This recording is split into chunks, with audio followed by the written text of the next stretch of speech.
Amén. Hoy es día de declarar, ¿verdad? Esto está muy fuerte. Amén. Salmo 27:10 dice: aunque mi padre y mi madre me dejaren, con todo Jehová me recogerá. A pesar de las circunstancias, Dios está ahí. Con todo Jehová me recogerá. Habla del verbo recoger, que tiene que ver también con levantar. Levantar algo que está tirado o fuera de lugar. Un ejemplo, cuando un niño huérfano viene a pasar parte de una familia, pasa a formar parte, o sea, hijo propio de esa familia, ¿verdad? Pues así hace Dios con cada uno de nosotros. Dice que Dios modela para nosotros las características que tenía en mente cuando diseñó la paternidad. Él escogió el lenguaje de la familia, escogió la palabra padre, el padre que nunca nos va a fallar, que siempre va a estar ahí. Hablamos de un huérfano. Un huérfano pensamos que está desamparado, desprotegido y que es una persona vulnerable. Pero en esta parte de historia que voy a contar, vemos, nos habla de los principios, de los orígenes de la persona que más tarde sería la reina de Persia. Y no sé si muchos conocéis de la historia de Esther. Amén. La mujer que salvaría también de la destrucción de su pueblo judío. Ser huérfano no fue un obstáculo para Esther. El plan de Dios se cumplió. Su historia, si la puedes leer en casa, nos hace ver el amor, los cuidados y el plan de Dios sobre su vida. En la condición de huérfana, supongo que Esther pues, también se sentiría pues, frágil, débil, ¿vale? Y la ausencia de no tener a unos padres, eso provocaría en ella pues, un vacío y soledad. Pero Dios, que todo lo planea y lo hace a la perfección, destinó a Mardoqueo para que cuidara de ella. Un huérfano siempre ha sido visto con pena, porque está desamparado, pero Dios dice, de lo pequeño hará algo grande. En la debilidad veremos la gloria y el poder de Dios. Amén. En Dios no hay lástima. Dios no es un Dios de lástima, es un Dios de misericordia. Su misericordia que te ha alcanzado, su misericordia que te ha rescatado, amén, y que por eso hoy estamos aquí. Porque en otro tiempo nosotros también éramos huérfanos. Otro tiempo atrás estábamos alejados de la presencia de Dios y también, pues supongo que seríamos frágiles y vulnerables. Así como la reina de Esther, también tiene propósitos y planes para nuestra vida, ¿vale? En su obra redentora para poder ser embajadores de su reino. Y hoy podemos decir que por medio de Cristo hemos sido adoptados y considerados hijos de Dios. ¿Cuántos lo creen? Amén. Juan 14, 15 al 18 dice: si me amáis, guardad mis mandamientos, y yo rogaré al Padre y os dará otro consolador, para que esté con vosotros para siempre. ¿Cómo estará con nosotros?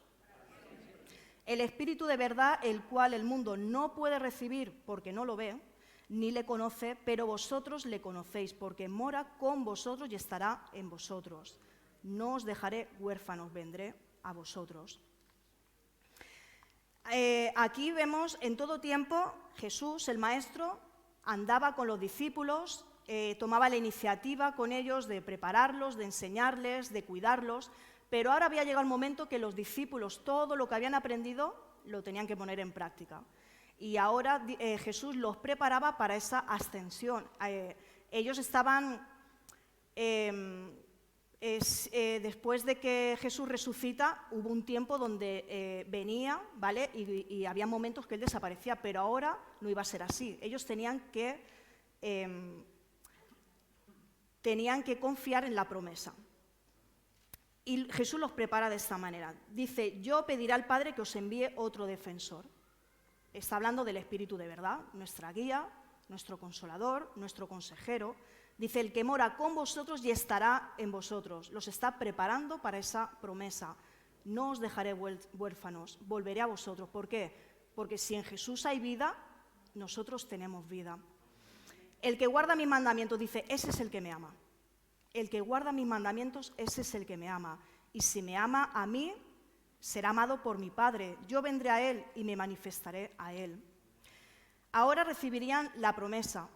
Ahora recibían esa promesa que iba a consolar a los discípulos, porque no estarían solos. Verían el poder de Dios manifestarse en sus vidas y a través de sus vidas. Aquí Jesús rompe también con el egocentrismo, porque ellos estaban centrados en ellos mismos. Y ellos no podían seguir a Jesús ni en los sentimientos ni en las emociones, sino a través de la obediencia y a través del poder del Espíritu Santo. Pero para que eso sucediera, tenían que amar a Jesús por encima de todas las cosas. Ahí es donde uno puede decir, coge tu cruz y sígueme, ¿eh? Amar a Jesús sobre todas las cosas y guardar sus mandamientos. ¿Quién se encargaría de enviar otro consolador? El Padre. Dice, yo rogaré al Padre y os enviará otro consolador, el mismo que nos dio a Jesús como Salvador. Jesús es el que intercede y el Padre trae la promesa. Pero también encontramos a un mundo que nos ha enseñado a una manera de ganar. Y tenemos la necesidad de hacerlo. Hemos sido condicionados a poder ganar desde que tenemos memoria. Ganar la aprobación, la aceptación de unos padres, la calificación de unos maestros, la puntuación de unos maestros, la atención de la gente, el derecho a participar en algo o pertenecer a algo. Hemos aprendido a ganarnos las cosas antes de incluso aprender a andar o a hablar, perdón. Pero nuestra inclinación por ganar nos paraliza. ¿A qué nos paraliza hoy? A lo que Dios nos ofrece, la verdadera gracia. ¿Amén? No sabemos cómo recibir un favor sin trabajar por ello. No, yo hago esto, pero ¿qué obtengo por esto? Así trabaja la mente del ser humano, condición por condición. Pero Dios no nos dice eso. Así que cambiamos el Evangelio porque preferimos servir y trabajar para Dios como esclavos, como empleados, en lugar de como hijos. Dice que no nos sentimos seguros dejándole Él todo el trabajo y así obtener cosas, sino que tenemos la necesidad de tomar el control de todo. Y eso, hermano mío, es pecado. Amén. Eso es pecado. Está fuera de lugar. No hemos llegado a creer la seguridad y la vida eterna, que es un regalo. No es por obras. El cielo es un regalo. No puedo hacer nada para merecerlo. Entonces, ¿por qué nos seguimos probando a nosotros mismos para ganarnos el amor de Dios? Si Él ya nos ha amado, si Él ya lo demostró todo en la cruz. Un padre que dio a su hijo una vida inocente por amor a ti y a mí. ¿Qué más esperamos que Dios nos pueda demostrar con el amor? Vamos a Gálatas 4, del 4 al 7. Pero cuando vino el cumplimiento del tiempo, Dios envió a su Hijo nacido de mujer y nacido bajo la ley, para que redimiese a los que estaban bajo la ley, a fin de que recibiésemos la adopción de hijos. Y por cuanto sois hijos, Dios envió a vuestros corazones el espíritu del Hijo, el cual clama, Abba, Padre. Así que ya no eres esclavo, sino hijo, y si hijo, heredero de Dios por medio de Cristo. Te ha redimido, te ha salvado, y todo lo que ha hecho es un para siempre. No es que Él deja lo que es suyo y no es algo temporal, sino por medio de Cristo tenemos la seguridad eterna. Es un para siempre. Tienes intimidad con Él, una relación estrecha con el Padre que te ama continuamente. Te protege, te provee y tienes toda la atención de Él. Y junto con Cristo nos convertimos en herederos de todas las cosas, porque somos su familia, somos de Él, porque Él nos ama. Dice que la mayor amenaza en nuestras vidas es el pecado. Todo pecado merece la ira de Dios. El Dios a quien hemos ofendido, el Dios contra quien nos hemos rebelado. Pero hoy hay buenas noticias. Él nos salvó de una eternidad asegurada en el infierno. Hoy tendríamos que estar celebrando, cada día tendremos que estar celebrando que Él nos ha salvado de un lugar eterno como es el infierno. Romanos 8:1. Ahora pues ninguna condenación hay para los que están en Cristo Jesús, los que no andan conforme a la carne, sino conforme al Espíritu. Vivir en el Espíritu significa una nueva calidad de vida en Cristo. Somos libres de actuar conforme al Espíritu y no conforme a la ley. ¿Por qué? Porque somos libres de porque nosotros somos de Cristo y no estamos bajo condenación. Pablo dijo, los creyentes han recibido un espíritu de adopción como hijos de Dios, no un espíritu de esclavitud para volver al temor. Esto lo tendríamos que declarar también en nuestras vidas. Hemos recibido espíritu de adopción como hijos, somos hijos del Rey y no volvemos a la esclavitud del temor. No vuelvo a esclavizarme de algo de lo que ya Dios me ha hecho libre. No vuelvo a esclavizarme del pasado, mirando hacia el frente, hacia la meta. El espíritu dentro de nosotros nunca suplica como un esclavo, sino como un hijo. Como hemos visto antes en Gálatas, eres hijo, por tanto, Él ha enviado el espíritu de su Hijo a nuestros corazones, el cual clama, Abba, Padre. Mateo 4, del 3 al 11. Dice, y vino a él el tentador, y le dijo, si eres el Hijo de Dios, di que estas piedras se conviertan en pan. Él respondió y dijo, escrito está, no solo de pan vivirá el hombre, sino de toda palabra que sale de la boca de Dios. Entonces el diablo lo llevó a la santa ciudad y lo puso sobre el pináculo del templo. Y le dijo, si eres hijo de Dios, échate abajo, porque escrito está, a tus ángeles mandará cerca de ti, y en sus manos te sostendrán para que no tropieces con tu pie en piedra. Jesús le dijo, escrito está también, no tentarás al Señor tu Dios. Otra vez le llevó el diablo a un monte muy alto, y le mostró todos los reinos del mundo y la gloria de ellos, y le dijo, todo esto te daré, si postrado me adorares. Entonces Jesús le dijo, vete, Satanás, porque escrito está, el Señor tu Dios adorarás y a Él solo servirás. ¿Y qué ocurrió? El diablo entonces le dejó. Y he aquí vinieron ángeles y les sirvieron. El enemigo vemos que cuestiona la posición de Jesús como Hijo de Dios. Cada tentación fue de una manera específica, intentando que dudara de su identidad. Hoy vemos que el enemigo sigue haciendo lo mismo con nosotros. Jesús fue tentado después del bautismo, después de ser bautizado, pero ¿qué ocurre? Es la investidura del Espíritu le prepara para esa lucha contra el enemigo. Dice que la victoria no hay sin combate. Fue tentado a desconfiar del Padre, de su bondad, de sus cuidados. ¿Estás siendo tentado a dudar del amor del Padre? ¿Estás siendo tentado a dudar de que Él no te ama, de que no te contesta tus oraciones, de que no te escucha, de que no está ahí cuando lo necesitas? Desecha esa duda en el nombre de Jesús. Los problemas y aflicciones que sufrimos les son de argumento al enemigo para hacernos caer en la tentación, en este caso la duda. Después de ser bautizado, ¿qué dijo Dios Padre? Este es mi Hijo amado en quien tengo complacencia. Entonces, ¿qué hace el enemigo? Aprovecha la oportunidad y le dice, ahora tienes la oportunidad de demostrar que eres el Hijo de Dios. Ordenale estas piedras que se conviertan en pan. ¿Qué ocurre? Que el enemigo siempre va a venir tentando, escondiéndose detrás de la arrogancia, detrás del orgullo, detrás de la autosuficiencia. ¿Qué le dice Jesús? Mi alimento es hacer la voluntad de mi Padre, el que me ha enviado. No la voluntad del mundo, no la voluntad del hombre, sino la voluntad de mi Padre. Porque dice, porque no solo de pan vivirá el hombre, sino de toda palabra que sale de la boca de Dios. Amén.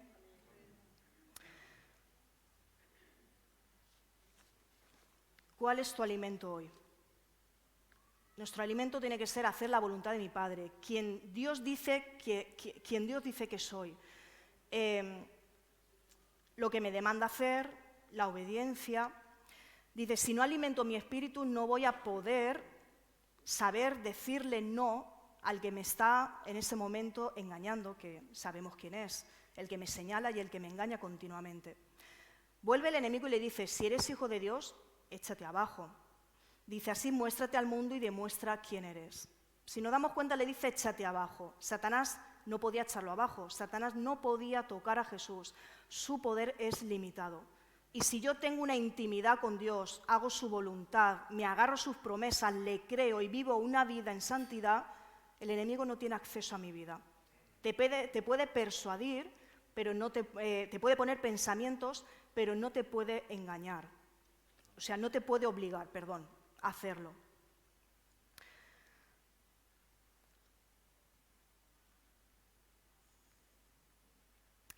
Pero ¿qué ocurre si yo vivo alimentando el pecado, un pie en el mundo, otro pie con Dios? Obviamente el poder de Satanás tendrá acceso a mi vida. No podemos vivir el Evangelio a nuestro antojo, a nuestra manera, siendo independientes. Esto no es el Evangelio y no funciona así. Dice que la tentación a los que somos hijos tiene que ver con lo que ves, con lo que codicias, con lo que tomas y con lo que escondes. Lo que entra por vista, dice que tus ojos son la lámpara de tu cuerpo. Entonces, si entra oscuridad en mis ojos, todo mi cuerpo se vuelve en tinieblas, está oscuro, ¿verdad? Codiciar tiene que ver con ambiciones, deseos, desear más de lo que uno necesita, ir más allá de lo que uno necesita. Nunca nos conformamos con lo que tenemos. Tomar es coger cosas que uno no debe. No tienes que coger cosas que obviamente no están siendo de bendición ni para tu vida ni para los que te rodean. Y esconder tiene que ver con lo que un día será visto, expuesto. Sabemos que ¿dónde te esconderás que todo ojo de Jehová no te vea, ¿no? Un día todo lo oculto será expuesto. Satanás es y será siempre padre de mentira y homicida. Tercera tentación, todo esto te daré si postrado me adorares. En el Salmo 2, 7 y 8 nos dicen, parte de estos versículos, mi hijo eres tú. Dice, pídeme y te daré por herencia las naciones y como posesión tuyo los confines de la tierra. Es curioso que esta promesa dada del Padre, ahora viene Satanás y le hace ver todos los placeres del mundo a Jesús diciéndole que si lo adora, le dará. Pero ¿de qué manera empieza a transversar la palabra de Dios? ¿De qué manera se lo ofrece? Lo que pretendía era persuadirle a que, a que recibiera de la mano del enemigo, por el camino de la gloria, lo que el Padre le había prometido por medio del camino de la cruz. El camino de la gloria sabemos que es ese camino ancho, espacioso, donde todo te lo van a poner en bandeja, donde nada te va a resultar difícil y vas a decir, pero esa satisfacción, todo lo que cae en tus manos, en tu vida, no podrás salir de ahí. Eso va creando un vacío mucho mayor del que quizá ya tienes. Pero el camino de la cruz es el que escogió Jesús. El camino del dolor, del sufrimiento, de la entrega, pero que al mismo tiempo trae satisfacción y gozo a nuestras vidas porque estás haciendo la voluntad del Padre. Esto nos enseña que nunca debemos recibir de la mano del enemigo lo que Dios nos ha prometido. Aunque sea menos placentero lo que Dios te ha prometido. ¿Por qué? Porque duele soltar, porque duele renunciar, porque duele dejar. Resistid al diablo y huirá de vosotros. Santiago 4:7.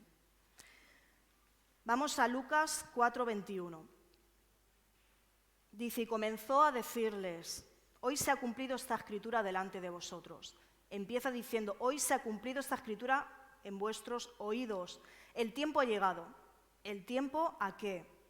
Anteriormente estaba hablando de esa promesa de las buenas noticias a los pobres, de la vista a los ciegos, libertad a los oprimidos, libertad a los cautivos. Y parecía que todo estaba bien hasta ahí, pero cuando llegamos a la última parte del capítulo, parece que empiezan a decir, al oír estas cosas todos en la sinagoga se llenaron de ira.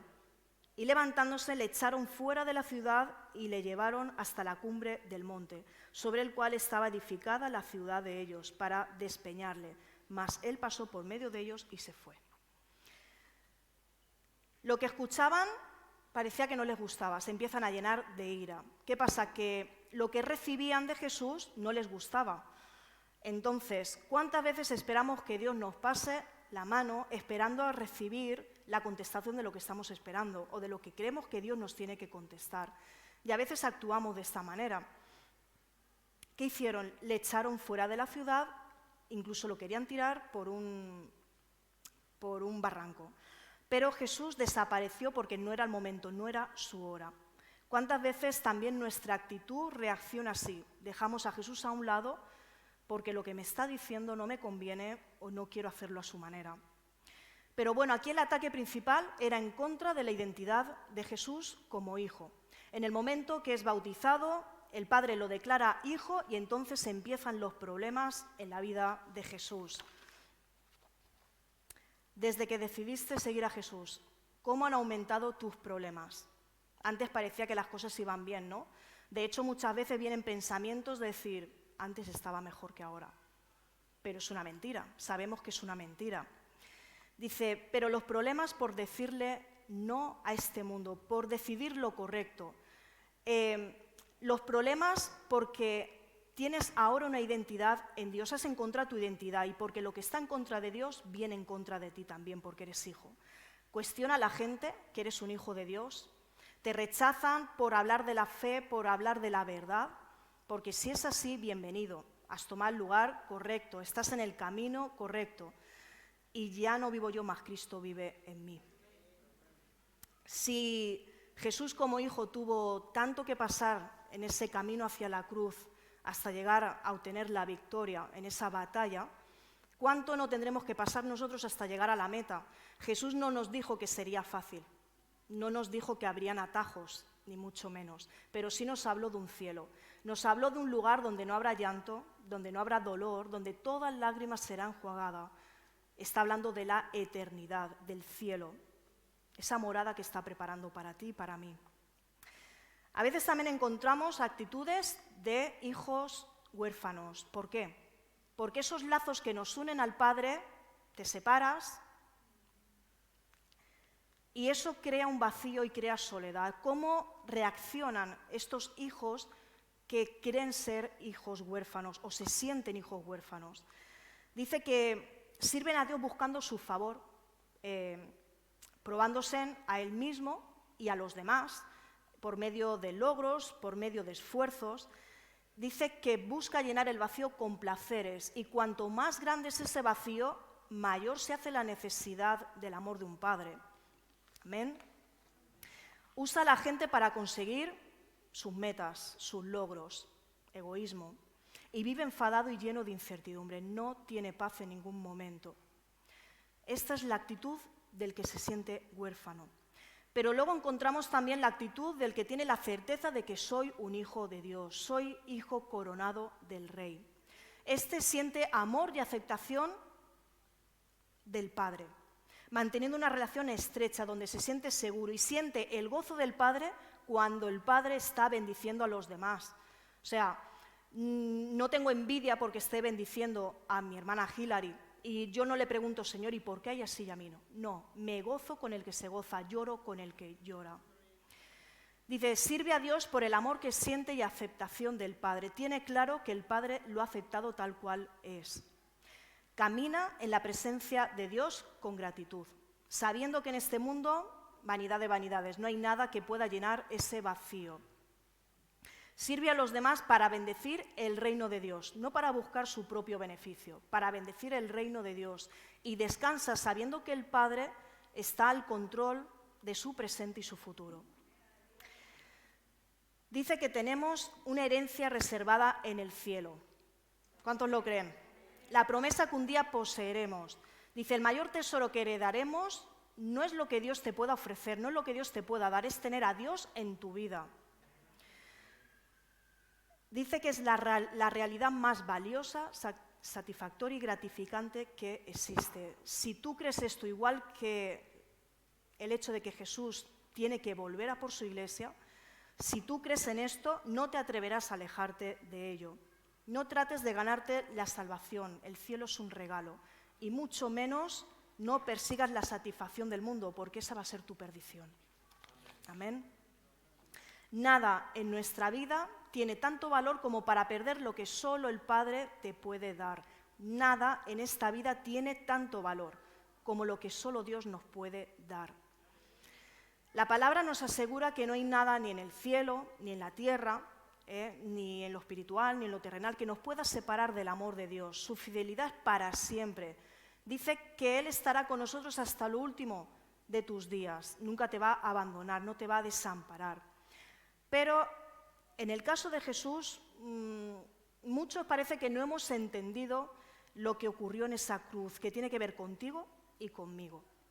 Dice que cuando estaba en la cruz, la sensación de abandono de Jesús fue una realidad. Jesús fue abandonado. Dice que es aquí la única vez que se dirige a Dios y no se dirige a Él como Padre, se dirige diciéndole, Dios mío. Habacuc 1:13 dice que Dios es muy limpio de ojos para ver el mal. Es decir, en ese momento Jesús está cargando con todo el pecado de su pueblo.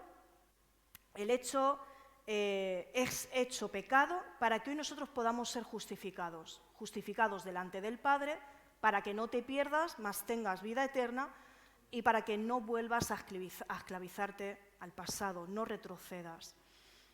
Isaías 53:6. Todos nosotros nos hemos descarriado como ovejas, cada cual se apartó por su camino, mas Jehová cargó en él el pecado de todos nosotros. Cuando esto estaba sucediendo, Cristo hecho pecado, por amor a nosotros, el Padre perfectamente santo y justo no pudo tener comunión con el Hijo, porque estaba cargando con tu porquería y con la mía, con tu suciedad y con la mía. Dice, toda ira de un Dios 3 veces santo fue derramada sobre su Hijo. Pero Él clama a pesar del desamparo y apela al hecho de que Jesús seguía siendo Dios. Amén. Si se sentía desamparado, ¿por qué clama a Dios? Dice, porque la fe de Jesús como hombre fue intacta. Estuvo intacta a pesar de tanta agonía y tanto dolor.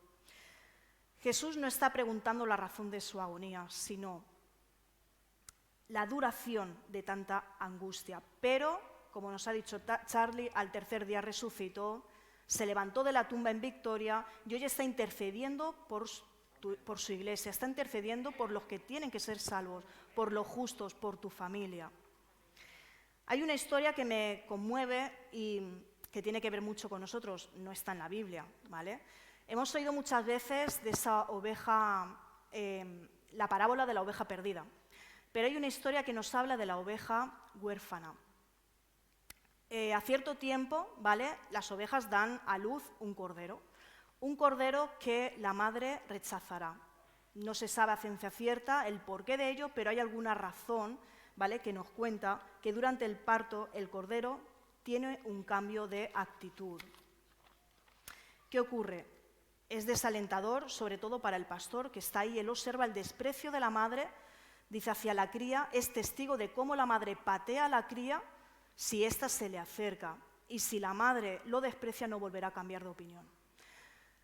¿Cómo entonces actúan las crías que son rechazadas? En el momento que reciben ese rechazo, el cordero anda con el cuello tan inclinado hacia abajo que parece que algo está roto en su cuello. Por eso reciben el nombre de ovejas, corderos huérfanos.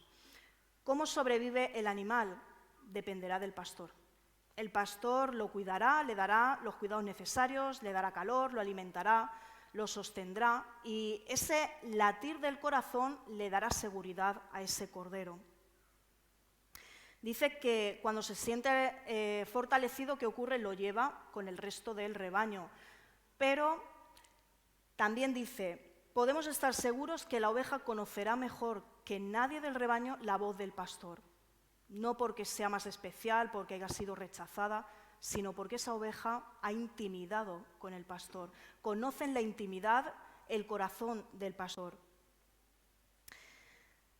Muchos de nosotros somos como esa oveja huérfana. Andamos por la vida rotos, abandonados, pero nuestro pastor, ¿quién es?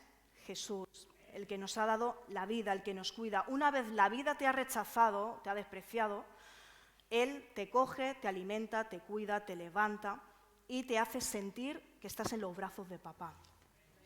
De modo que podemos estar rotos, pero el amor de Cristo restaura todo nuestro interior.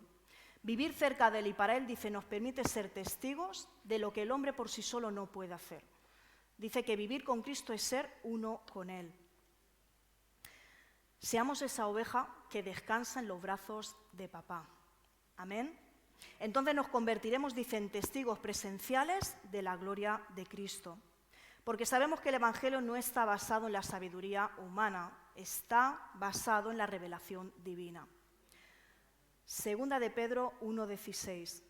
Porque no os hemos dado a conocer el poder y la venida de nuestro Señor Jesucristo siguiendo fábulas artificiosas, sino como habiendo visto con nuestros propios ojos su majestad. Aquí Pedro, antes de morir, reafirma el regreso de Jesús. El regreso de Jesús es seguro y que cuando suceda establecerá un nuevo cielo y una nueva tierra. Que la muerte y resurrección de Cristo no es una leyenda, son hechos históricos auténticos. Que el Evangelio no es el fruto de la imaginación del hombre, es revelación divina, personal, del Dios de gracia. Y tiene que ver, el poder del Evangelio transforma y sostiene tu vida. Nuestra fe no descansa en la sabiduría humana, en el poder de Dios. El mismo que transformó esa situación de dolor y angustia en la cruz por victoria en nuestras vidas. Pero para ser testigo de su poder también permite circunstancias. Job 2, del 1 al 3. Dice, aconteció que otro día vinieron los hijos de Dios para presentarse delante de Jehová. Y Satanás vino también entre ellos presentándose delante de Jehová. Y dijo a Satanás, ¿de dónde vienes? Respondió Satanás a Jehová y dijo, de rodear la tierra y andar por ella. Y Jehová dijo a Satanás, ¿no has considerado a mi hijo Job, que no hay otro como él en la tierra, varón perfecto, recto, temeroso de Dios y apartado del mal, y que todavía retiene su integridad, aun cuando tú me incitaste contra él, porque lo arruinara sin causa? Dios permite circunstancias, en medio de ellas, ¿qué hace? Nos protege, y también nada puede tocar nuestra vida si Dios no lo permite. Dios le pregunta, ¿de dónde vienes? Y éste contesta, de dar una vuelta y pasearme por la tierra. El enemigo tiene el trabajo de observar nuestras vidas y ver qué puede hacer sobre ellas. Amén. El juez le interroga, ¿no te has fijado en mi siervo Job? Todavía retiene su integridad cuando tú me incitaste contra él para que lo arruinara sin causa. Hoy Dios dice, ¿no te has fijado en mi siervo Alex? ¿No te has fijado en mi siervo Juan? Él retiene su integridad aun cuando tú me incitas contra él para arruinarlo sin causa. Dice, el acusador te señala, pero Dios no encuentra causa sobre tu vida. Nuestro juicio, ¿de quién procede? De labios de Dios. El que no puede ser engañado por nada, el que nada lo puede ni engañar ni sobornar. Recuerda que la constancia es la corona de la integridad, lo que sostuvo a Job. Aunque el enemigo sigue insistiendo en poner a prueba la vida de Job, Dios lo sostiene y guarda su vida. Pero si seguimos leyendo, dice, muy bien, dice, haz con él lo que quieras. Dijo Satanás, pero no le quites la vida. ¿A quién le pertenece nuestra vida? A Dios. Te va mal el trabajo, todo te está saliendo mal, hay una enfermedad que te preocupa, surgen pagos imprevistos, económicamente parece que uno da la sensación que siempre va a ahogar y no llegas. A Job le fue quitado todo. Todo, lo más valioso, lo que más amaba, sus hijos, todo. Y aún con eso le viene una enfermedad que humanamente no podía ser sanada. Dale gracias hoy a Dios porque está preservando tu vida, porque está guardando tu vida. Dale gracias por los malos días, por lo que no entiendes, por lo que no llegas, por lo que está por venir. Dale gracias por todo, porque hay que andar en gratitud y no en queja, porque somos declarados hijos de Dios. Tu vida le pertenece a Dios. Segunda de Corintios 12, 7 al 9. Y para que la grandeza de las revelaciones no me exalte desmedidamente, me fue dado un aguijón en mi carne, un mensajero de Satanás que me abofetee, para que no me enaltezca sobremanera. Respecto a lo cual 3 veces he rogado al Señor que lo quite de mí. ¿Cuántas veces le hemos rogado al Señor que quite ese aguijón de nuestra vida? Y me ha dicho, basta de mi gracia, porque mi poder se perfecciona en la debilidad. Por tanto, de buena gana me gloriaré más bien en mis debilidades, para que repose sobre mí el poder de Cristo. Esto es una locura. Humanamente esto es una locura. Si tú no andas en el Espíritu, no vas a poder entender lo que Pablo experimentó a través de su carne y a través del Espíritu, obviamente. Él andaba con dificultad en ese aguijón, esa espina clavada en su cuerpo. Dice, un emisario, dice, para que me atormente. ¿Acaso Pablo estaba haciendo algo mal en su vida para merecer esto? Dios le dice, bástate mi gracia, porque mi poder se perfecciona en tu debilidad, en la debilidad. Dale gracias hoy a Dios por ese aguijón que te permite ir a los pies del Maestro. Dile, perfecciónate en mi debilidad, porque yo con mis fuerzas no puedo, porque no se trata de mí, no se trata de algo humano, se trata de Él, se trata de andar en el Espíritu, de experimentar. Muchas veces decimos, Señor, es que lo que experimentó Pedro, como Juan, cada uno de esos discípulos, ¿por qué hoy no lo experimentamos? ¿Cómo estamos viviendo nuestras vidas? ¿Cómo vivimos el Evangelio? Porque es posible. Dios sigue siendo el mismo, Él no ha cambiado. Él no ha cambiado, pero nosotros sí. Nos hemos hecho cómodos a un Evangelio cómodo. Ese aguijón te permite ver que no eres nada sin Él. Claramente, si no tuviera ese aguijón, dependería de Dios, acudiría a Él o sería totalmente independiente. Dile que lo necesitas cada día en tu vida y que su gracia sobre tu vida puede contrarrestar todas las dificultades, todas las debilidades en tu físico también. Dice, así me gloriaré todavía en mis debilidades a fin de que resida en mí el poder de Cristo. Me gloriaré en mis debilidades, donde no soy débil y me hago fuerte, porque ahí es donde reside el poder de Cristo. Por lo tanto, me complazco en las enfermedades, no solo con eso, sino que se complace en las enfermedades, los insultos, la persecución, las circunstancias que está viviendo. Dice, sufridas por causa de Cristo. ¿Estamos preparados para sufrir por Cristo? ¿Hasta ahora hemos sufrido por Cristo? Por cuanto soy débil, me hago fuerte. Entonces soy fuerte. Entonces tengo que pensar que tengo un Padre que a pesar de cómo soy, Él me ha aceptado y ese amor nunca cambiará por mí. Pase lo que pase, su amor por mí no va a cambiar. De que soy quien Dios dice que soy. Tengo una identidad en Dios y no la pueden cambiar. Por ello tenemos la necesidad de vivir en la gratitud. Tu vida le pertenece y recuerda que la corona, o sea, la constancia es la corona de la integridad. Lo que soportó Pablo, gracias al poder del Espíritu Santo, lo que soportó Job no era humanamente, no se puede humanamente soportar eso. A través del Espíritu Santo es que tenemos que vivir. Y quisiera que leyéramos juntos como una declaración, 1 Corintios 8:6.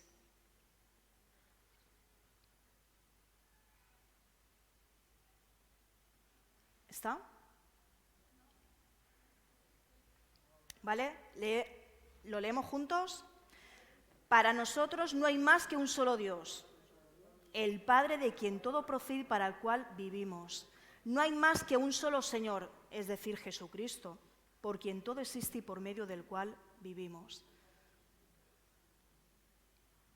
Si tú eres de los que piensas que hoy estás aquí por casualidad, porque te trajo alguien, hoy Él es el que te trajo hasta este lugar, porque tiene un propósito contigo, porque Él quiere que encuentres esa identidad en Él, porque su amor no cambiará por ti por nada. Amén. Pues esto es lo que hoy tenía que compartir. Que Dios os bendiga.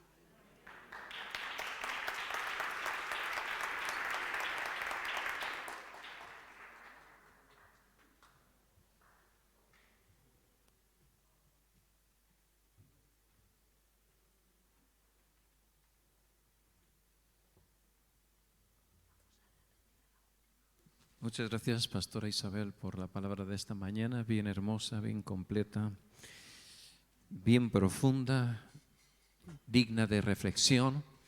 Y hay dos cositas que a mí me gustaría mencionar. La primera es un versículo que ella utilizó, que se encuentra en Juan 14:21, que dice que el que me ama guarda mis mandamientos. Dicho de otra forma, si de vez en cuando mientes, tú no amas a Dios. Aunque muchos levantamos la mano esta mañana. Te lo digo para que medites en ello.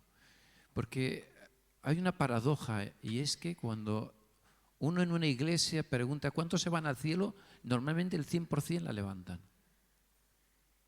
Y yo sigo pensando que tendremos suerte si el 40% vamos para arriba, si el 40%.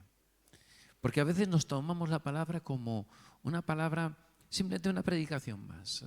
Tenía que predicar Isa, la pastora Isa, y ha predicado lo que ha sentido y está bien, estuvo maja, me distrajo bastante y está bien. Pero la palabra es muy profunda, a veces dura, pero en esta mañana trajo mucha esperanza también.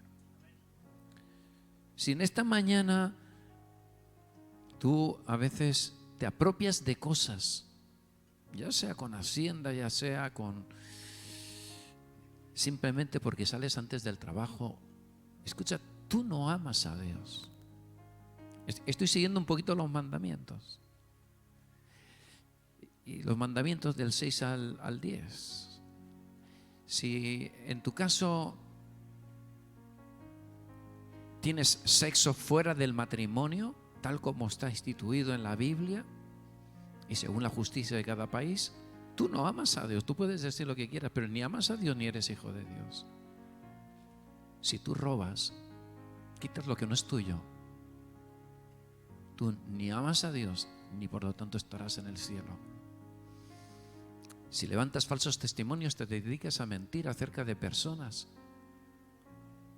o guardas rencor en tu corazón, lo siento, pero tú no estarás en el cielo. Tú no amas a Dios porque no guardas, es decir, no cumples con sus mandamientos. Y entonces el Padre no puede estar contigo, porque esa es la condición según el texto bíblico.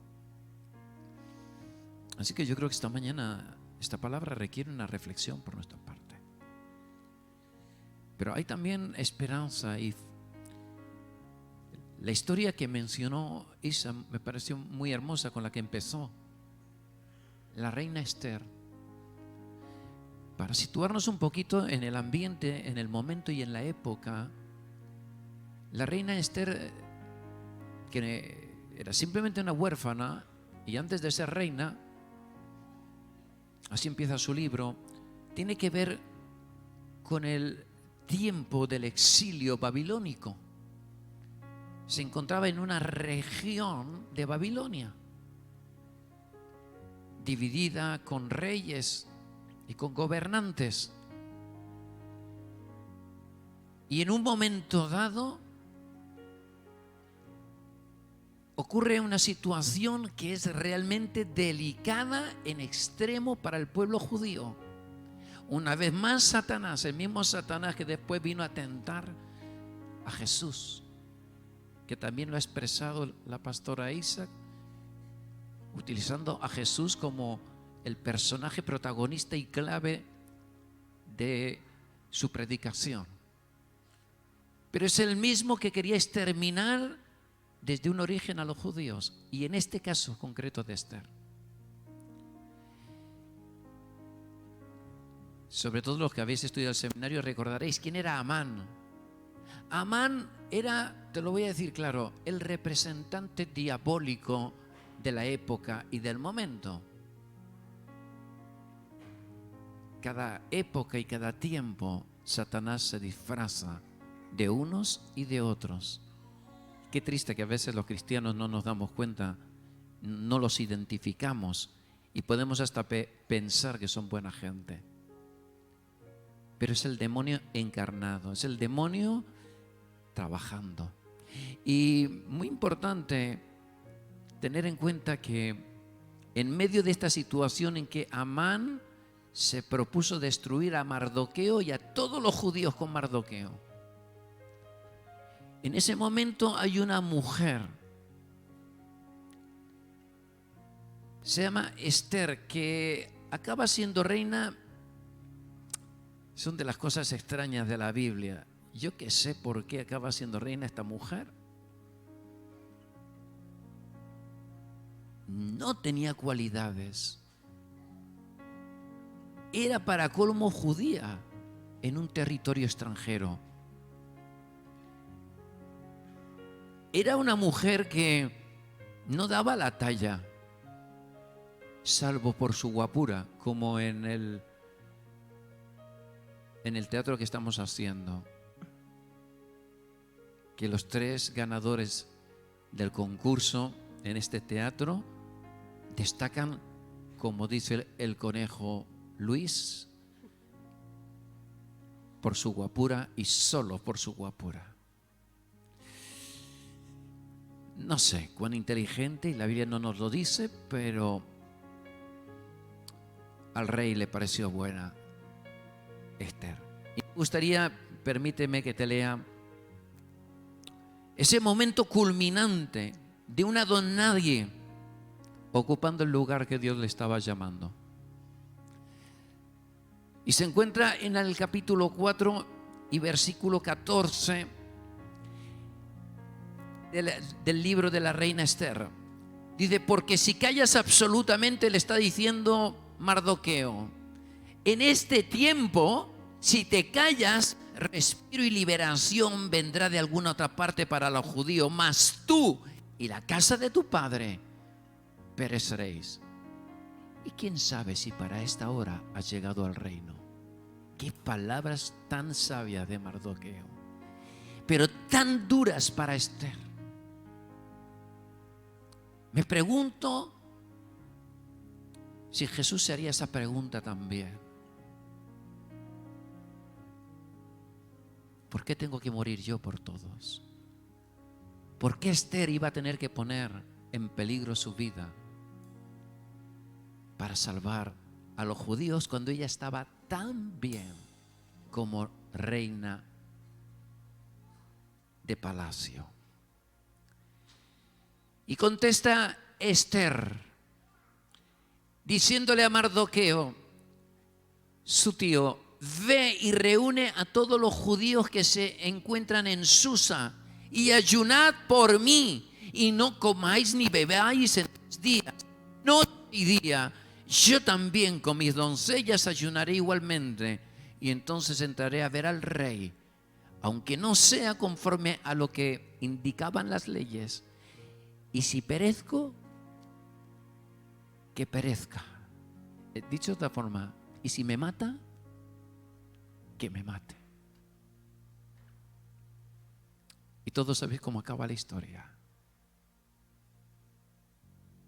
Dios bendice la fe de Mardoqueo en primer lugar, la de su sierva Esther, y provoca una revolución tan tremenda que produciría la liberación del pueblo judío. Y todavía hoy el pueblo judío celebra la fiesta de Purim, recordando a la reina Esther, o mejor dicho, a lo que Dios hizo a través de la reina Esther. ¿Sabes? Como decía la pastora, igual, seguro, todos en un origen éramos huérfanos, inválidos, incapaces, desechados, desprovistos. Pero como decía en la poesía nuestro hermano Charlie, pagó un precio alto. ¿Sabes? Me niego a creer que somos pecadores. Es una doctrina falsa, es un error. Los cristianos no somos pecadores, somos renacidos. No te olvides nunca. ¿Podemos pecar ocasionalmente? Sí. Pero un cristiano no es pecador. Los pecadores, quizás algunos lo tengamos en la iglesia, pero sobre todo están en el mundo, en la calle viviendo su vida. Esos son pecadores. Tú y yo somos hijos e hijas. ¿Por qué? Por su gracia. Porque un día alguien como la reina Esther fue valiente y encaró la muerte para salvarnos. Su nombre es Jesucristo. Así que quiero despedir esta retransmisión pidiéndote que hagas hoy una reflexión. Si tú eres de los que aman a Dios, estarás viviendo de forma que honra a Dios. Estarás distinguiéndote del resto de tus vecinos, de tus compañeros de trabajo, etc. Hoy es el momento de reconciliarte con Dios y de disfrutar de la victoria de Cristo. Esa victoria de Esther, hoy es la victoria de Cristo en la cruz del Calvario. Ojalá, si conoces a Dios, que rectifiques. Hoy es tiempo de venir a los pies del Señor. Pero si tu vida es correcta, que sigas aumentando la pasión en tu corazón y predicando el Evangelio.